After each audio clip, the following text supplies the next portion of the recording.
जब तक सूरज चांद रहेगा नेताजी का नाम रहेगा, नेताजी के सपने अधूरे अखिलेश यादव करेंगे पूरे। पीछे अमर रहे। यह उमड़ा जन सैलाब और ये नारे बता रहे हैं कि अपने नेता को अंतिम विदाई देने के लिए लोग कितने भावुक हैं, लोग कितने व्याकुल हैं और मुलायम सिंह यादव ने कितनी बड़ी कमाई अपनी पूरी ज़िंदगी में की है। मुलायम सिंह यादव को अंतिम विदाई देने के लिए हर पॉलिटिकल पार्टी के लोग एक मंच पर हैं। लोग अक्रॉस द पार्टी लाइन, लोग across the area Mulayam Singh Yadav को अंतिम श्रद्धांजलि अर्पित करने के लिए आ रहे हैं।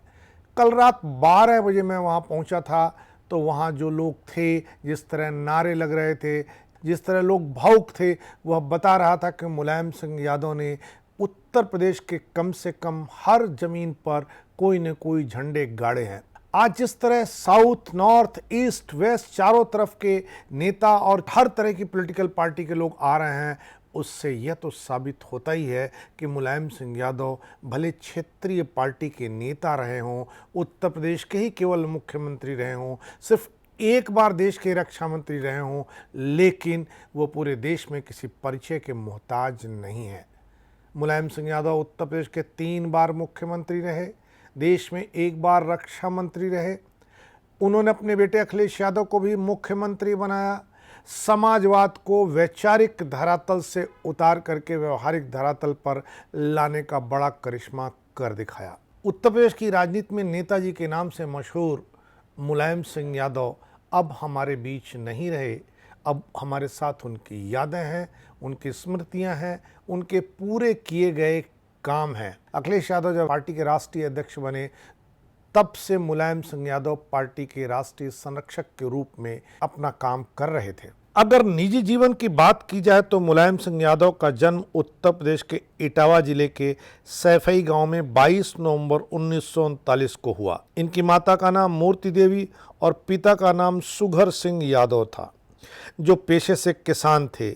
मुलायम सिंह यादव 5 भाई बहनों के बीच दूसरे नंबर की संतान थे। इनसे बड़े भाई रतन सिंह यादव थे, फिर मुलायम सिंह यादव।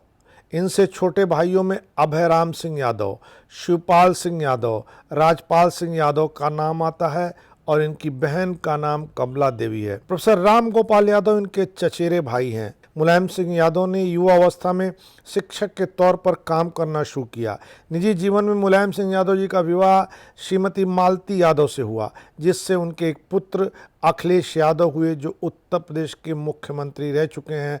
इस समय उत्तर प्रदेश विधानसभा में नेता प्रतिपक्ष हैं। मुलायम सिंह यादव सिर्फ सियासत नहीं बल्कि अखाड़े के भी पहलवान हैं। अपने पिता की इच्छा से इन्होंने कुश्ती में भी हाथ आजमाए हैं। कुश्ती में चरखा दांव के लिए प्रसिद्ध मुलायम सिंह यादव के दांव पेश से प्रभावित होकर उनके राजनीतिक गुरु नत्थू सिंह ने उन्हें अखाड़े से निकालकर सियासत के रिंग में पहुंचा दिया। उत्तर प्रदेश में यादव समाज के सबसे बड़े नेता के रूप में मुलायम सिंह यादव प्रदेश के एक ऐसे नेता माने जाते थे जिन्होंने साधारण परिवार से निकलकर प्रदेश और देश की सियासत में एक बड़ी पहचान बनाई। मुलायम सिंह ने उत्तर प्रदेश में अन्य पिछड़ा वर्ग के सामाजिक स्तर को ऊपर करने में बहुत महत्वपूर्ण कार्य किया। सामाजिक चेतना के कारण उत्तर प्रदेश की राजनीति में अन्य पिछड़ा वर्ग का महत्वपूर्ण स्थान है। डॉक्टर राम मनोहर लोहिया की विचारधारा से प्रभावित मुलायम सिंह यादव समाजवादी नेता राम सेवक यादव के शिष्य थे। इन्हीं के आशीर्वाद से 1967 में मुलायम सिंह यादव को टिकट मिला, चुनाव जीते और मंत्री बनने में कामयाब रहे। सोशलिस्ट पार्टी और प्रजा सोशलिस्ट पार्टी के विधायक के रूप में विधानसभा में कदम रखने वाले मुलायम सिंह यादव बाद में लोकदल और जनता पार्टी और फिर अपनी समाजवादी पार्टी के मार्फत अपनी राजनीतिक विजय का परचम लहराते रहे। 1992 में उन्होंने अपनी समाजवादी पार्टी का गठन किया। राम मंदिर आंदोलन की गर्मी के बीच ही तत्कालीन प्रधानमंत्री चंद्रशेखर के छोटे राज्यों को समर्थन देने के मुद्दे से मुलायम सिंह यादव नाराज हो गए। सितंबर 1992 को मुलायम ने तल्ख तेवर दिखाकर चंद्रशेखर की समाजवादी जनता पार्टी से नाता तोड़ लिया। लोहिया के शिष्य और कांग्रेसी विचारधारा के तब तक प्रबल विरोधी मुलायम को अंदेशा था कि हो सकता है चंद्रशेखर कांग्रेस का दामन थाम लें। चंद्रशेखर और नरसिम्हा राव की नजदीकी इस वहम को हवा दे रही थी। मुलायम जब राजनीति की दिशा तय करने की कोशिश में थे तो उनका पैर टूट गया। अपने धुन के पक्के मुलायम ने फिर भी बैठकें जारी रखी। इन्हीं बैठकों में एक में मुलायम के बेहद करीबी मधुलिमय ने अपनी पार्टी बनाने का निर्णय लिया। इनका समर्थन मुलायम के भाई शिवपाल सिंह यादव और सैफई के प्रधान दर्शन सिंह ने किया। कुछ दिनों बाद छोटे लोहिया के नाम से राजनीति के दिग्गज और मुलायम के बेहद करीब ज्ञानेश्वर मिश्र ने भी बिना देर किए पार्टी बनाने की हामी भर दी। यह मुलायम सिंह यादव का एक कौशल था कि पार्टी बनाते ही बिना चुनाव लड़े उनकी पार्टी के 39 विधायक हो गए थे। उसी समय बंगाल सोशलिस्ट पार्टी के किरण में नंदा ने अपनी पार्टी का विलय मुलायम सिंह यादव की समाजवादी पार्टी में कर दिया था। 4 अक्टूबर 1992 को लखनऊ के बेगम हजरत महल पार्क में मुलायम ने समाजवादी पार्टी का पहला स्थापना दिवस मनाया। मुलायम सिंह यादव उसके अध्यक्ष, ज्ञानेश्वर मिश्र उसके उपाध्यक्ष और आजम खां उसके महासचिव बना दिए गए। 1996 में मुलायम सिंह यादव मैनपुरी लोकसभा सीट से चुनाव में उतरे और उनके जीत के बाद केंद्र में मिलीजुली सरकार बनी। उसमें मुलायम सिंह यादव रक्षा मंत्री बनाए गए। यह सरकार बहुत लंबे समय तक नहीं चली, लेकिन इसी सरकार के बाद से मुलायम सिंह यादव का लखनऊ छोड़ करके दिल्ली का सफर भी शुरू हो गया। HD देवगौड़ा के नेतृत्व वाली इस सरकार में वो रक्षा मंत्री बनाए गए थे, किंतु यह सरकार भी ज़्यादा दिन चल नहीं पाई और 3 साल में भारत को 2 प्रधानमंत्री देने के बाद सत्ता से बाहर हो गई। मुलायम सिंह यादव को प्रधानमंत्री बनाने की भी बात चली थी। प्रधानमंत्री पद के दौड़ में वे सबसे आगे खड़े थे, किंतु लालू प्रसाद यादव और शरद यादव ने उनके इस इरादे पर पानी फेर दिया। इसके बाद चुनाव हुए तो मुलायम सिंह संभल से लोकसभा में वापस लौटे। असल में वे कन्नौज भी जीते थे, किंतु वहां से उन्होंने अपने बेटे अखिलेश यादव को सांसद बनाया। ऐसा माना जा रहा था कि भाजपा के बजाय मुलायम कांग्रेस के स्वाभाविक सहयोगी बनेंगे, पर 1999 में उनके समर्थन का आश्वासन न मिलने पर कांग्रेस सरकार बनाने में असफल रही। कहा जाता है कि मुलायम सिंह यादव ने सोनिया गांधी के नाम पर आपत्ति कर दी थी। इससे दोनों पार्टियों के संबंधों में कड़वाहट पैदा हो गई। मुलायम सिंह 1967 में पहली बार विधानसभा के सदस्य चुने गए और मंत्री बने। इसके बाद 1974, 1977, 1985, 1989, 1991, 1993, 1996, 2004 और 2007 में विधानसभा का चुनाव जीते। विधायक रहते हुए 1976 में विधायक समिति के मेंबर बने। 1977 में सहकारी एवं पशुपालन मंत्री बने। 1980 में लोकदल के अध्यक्ष चुने गए। उत्तर प्रदेश की विधानसभा में विपक्ष के नेता भी बने। 1992 में उन्होंने समाजवादी पार्टी बनाई। 5 दिसंबर 1989 से 24 जनवरी 1991 तक पहली बार मुख्यमंत्री रहे। 5 दिसंबर 1993 से 3 जून 1996 तक दूसरी बार मुख्यमंत्री रहे। 29 अगस्त 2003 से 11 मई 2007 तक उत्तर प्रदेश के तीसरी बार मुख्यमंत्री रहे। मुलायम सिंह जब पैदा हुए थे तो उनके पिता सुघर सिंह यादव को एक पंडित ने यह कहा था कि यह लड़का कुल का नाम रोशन करेगा, इसे पढ़ाइए। लेकिन उसके बाद भी उनके पिता सुघर सिंह यादव यह चाहते थे कि मुलायम सिंह यादव खेती बाड़ी करें और पहलवानी में अपनी किस्मत आजमाएं, अपना हाथ आजमाएं। लेकिन होनी को कौन टाल सकता है। मुलायम सिंह को जिधर जाना था उधर चल निकले, उसी रास्ते पर चले। और ऐसे में मुलायम सिंह के इस रास्ते की कुछ रोचक बातें हम आपके साथ शेयर करते हैं। गांव के प्रधान महेंद्र सिंह इकलौते थोड़े बहुत पढ़े लिखे व्यक्ति थे। मुलायम सिंह के पिता सुघर सिंह ने अपने बेटे को पढ़ाने का आग्रह किया। मान मनोवल के बाद प्रधान महेंद्र सिंह रात की चौपाल में मुलायम सिंह को पढ़ाते थे। मुलायम सिंह को पढ़ते देख अन्य परिवारों ने भी अपने बच्चों को पढ़ने के लिए भेजा। देखते ही देखते महेंद्र सिंह ने गांव वालों के साथ मिलकर एक झोपड़ी का इंतजाम किया। बच्चों को पढ़ाने लगे। यहाँ पर सिर्फ बच्चों के ज़मीन पर बैठने का इंतजाम था। बाद में उस स्कूल के पहले औपचारिक मास्टर सुजान ठाकुर हुए। सुजान ठाकुर ने बच्चों से कुछ सवाल पूछे। मुलायम सिंह यादव के जवाब से खुश होकर के उन्होंने सीधे तीसरी कक्षा में मुलायम सिंह यादव का प्रवेश कर लिया। मुलायम सिंह के पिता सुघर सिंह उन्हें बड़ा पहलवान बनाना चाहते थे।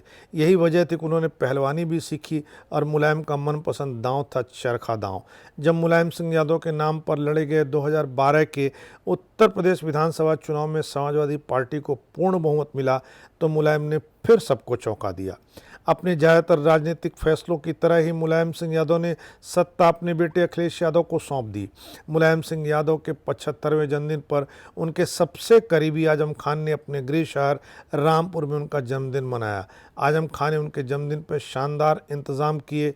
लंदन से विक्टोरिया बग्घी मंगाई गई, वहीं 75 फीट का केक तैयार कराया गया। मुलायम सिंह यादव पर अब तक 28 किताबें लिखी जा चुकी हैं। उत्तर प्रदेश की सियासी दुनिया में मुलायम सिंह यादव को प्यार से नेताजी कहा जाता है। यूपी की राजनीति में यह भी प्रचलित है कि नेताजी यानी मुलायम सिंह उत्तर प्रदेश की किसी भी जनसभा में कम से कम 50 लोगों को नाम लेकर मंच पर बुला सकते हैं। मुलायम सिंह यादव ने ब्रिटेन, रूस, फ्रांस, जर्मनी, स्विट्जरलैंड, पोलैंड और नेपाल आदि देशों की यात्राएं की। मुलायम सिंह यादव को 28 मई 2012 को लंदन में अंतर्राष्ट्रीय जूरी पुरस्कार से सम्मानित किया गया। जूरी ने यह सम्मान देते हुए कहा था कि श्री यादव का इस पुरस्कार के लिए चयन बार और पीठ की प्रगति में बेझिझक योगदान देने के लिए दिया गया है। साल 2009 के लोकसभा चुनाव में मुलायम सिंह यादव ने यह कहकर सनसनी पैदा कर दी थी कि कंप्यूटर और अंग्रेजी दोनों को हटाया जाए क्योंकि यह बेरोजगारी को जन्म दे रहा है। 18 अगस्त 2015 को लखनऊ में ई रिक्शा के वितरण समारोह में दुराचार पर विवादित बयान दिया, जिसे लेकर पूरे देश में बहस छिड़ गई। इस पर मुलायम सिंह यादव के खिलाफ महोबा जिले की स्थानीय कोर्ट ने अदालत में उपस्थिति के लिए समन भी जारी किया। 2012 का विधानसभा चुनाव मुलायम सिंह यादव के नाम और काम पर लड़ा गया। हालांकि उस चुनाव के ठीक पहले मुलायम सिंह यादव ने बहुत रणनीतिक तौर पर अखिलेश यादव को रथ यात्रा निकालने के लिए कह दिया था और अखिलेश यादव की रथ यात्रा का भी करिश्मा 2012 के चुनावी नतीजों में दिखा था। यही नहीं, जब डीपी यादव को पार्टी में लेने की घोषणा की मुलायम सिंह यादव ने और अखिलेश यादव ने उन्हें बाहर का रास्ता दिखा दिया, उस समय भी अखिलेश यादव ने एक बड़ा टेक ऑफ किया। ये सारी वजहें थीं जिनके नाते जब मुलायम सिंह यादव ने अखिलेश यादव को अपने नाम और अपने काम तथा अपने चेहरे पर 2012 में मिले प्रचंड बहुमत की जगह मुख्यमंत्री बना दिया तो कहीं से कोई आवाज नहीं उठी। अखिलेश यादव के कार्यकाल में उनके परिवार में विरासत को लेकर कड़ा संघर्ष शुरू हो गया। पार्टी के प्रदेश अध्यक्ष की हैसियत से एक बड़ी बैठक बुलाकर अखिलेश यादव ने खुद को राष्ट्रीय अध्यक्ष घोषित कर दिया। मुलायम सिंह यादव को पार्टी का संरक्षक बना दिया। इसी कार्यकाल में रामगोपाल यादव को भी पार्टी से बाहर किया गया। इसी कार्यकाल में शिवपाल यादव का मंत्री पद छिना और उन्हें भी पार्टी से बाहर का रास्ता दिखाया गया। 2017 के विधानसभा चुनाव में जब समाजवादी पार्टी ने बुरी शिकस्त झेली, उसके बाद से शिवपाल सिंह यादव ने अपनी एक अलग पार्टी बना ली और उन्हें लग गया कि समाजवादी पार्टी में अखिलेश यादव के नेतृत्व में उनके लिए कोई जगह नहीं है। 10 अक्टूबर 1922 को सुबह गुरुग्राम के मेदांता हॉस्पिटल में मुलायम सिंह यादव ने अपनी अंतिम सांस ली। मुलायम सिंह यादव को जिस तरह श्रद्धांजलि देने वालों का तांता लगा हुआ है, जिस तरह लोग मुलायम सिंह यादव को शिद्दत से याद कर रहे हैं, जिस तरह हुजूम उमड़ा है, उस लिहाज से हमें मुलायम सिंह यादव की एक बात याद आती है। मुलायम सिंह यादव ने एक बार मुझसे कहा था कि 1962 के चीन के युद्ध हारने के बाद उस समय के प्रधानमंत्री जवाहरलाल नेहरू आगरा आए थे और मुलायम सिंह यादव उन्हें देखने गए थे। उन्होंने कहा कि इतनी भीड़ थी, मुझे दूर से सिर्फ जवाहरलाल नेहरू की टोपी दिख रही थी, जवाहरलाल नेहरू नहीं दिख रहे थे। ये हालत तब थी जब वो युद्ध हार गए थे, यानी उनकी लोकप्रियता बहुत कम हो गई थी। मुलायम सिंह यादव बहुत लंबे समय से विपक्ष में थे, पर हर बड़े नेता के हर दिल अजीज थे। आज जो जन सैलाब उनको विदाई देने के लिए पूरे प्रदेश से सैफई में उमड़ा है, प्रदेश के अलग अलग इलाकों में जिस तरह लोग उनको याद कर रहे हैं, शिद्दत से उनकी बातें कर रहे हैं, उनकी झोली से जो कुछ पाए उसका जिक्र कर रहे हैं, तब याद आ रहा है कि जो भीड़ मुलायम सिंह यादव ने जवाहरलाल नेहरू को देखी होगी, उसको भी उन्होंने बहुत पीछे छोड़ दिया है। हालांकि मुलायम सिंह यादव को जिस तरह लोग याद कर रहे हैं, उसे देखने के बाद ये कहा जा सकता है कि मुलायम सिंह यादव जैसे लोग मरा नहीं करते, ये अमर होते हैं हमारे आपके दिलों में, देश के विकास की योजनाओं में, प्रदेश के विकास की योजनाओं में, सरकारी फैसलों में और इसके साथ ही साथ इतिहास और समाज में अमर रहते हैं। मुलायम सिंह यादव अमर रहेंगे, इसीलिए उनके लोग, उनके समर्थक, उनके अनुयायी यह नारा लगाने में कोई गुरेज नहीं कर रहे हैं। जब तक सूरज चांद रहेगा, नेताजी का नाम रहेगा। जब तक सूरज चांद रहेगा, नेताजी का नाम रहेगा। अमर रहे। इस बार इतना ही, अगली बार फिर मिलेंगे किसी नए सवाल पर नए ढंग से बात करने के लिए। तब तक के लिए नमस्कार।